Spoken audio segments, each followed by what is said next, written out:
Hi everybody, it's Neil. Welcome to my office, and today I have the Shoreline horn. I got this horn from my boat. With apparently the Coast Guard rules where you have to have two different types of sound signals that'll go like a mile away or something like that. And I have a whistle that I don't have here because I already put it on my boat. And then I have a horn on the boat, but I don't know if that's going to be enough. They said don't have an air horn as well, so whatever. So I bought myself a little air horn. I got just an inexpensive one here. This one here is it's Shoreline, and it's a horn, and it's just basically compressed air, and then it's got the horn up there, so you push it down on there and it goes makes the horn sound.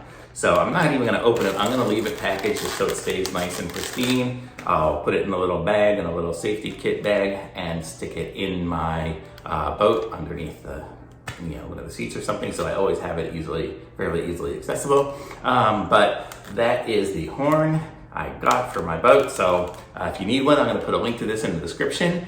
Be sure to like my video and subscribe to my channel, and I'll be back with some more videos soon. Actually, here I'll show you it close up so you guys can see what it looks like. That's it there.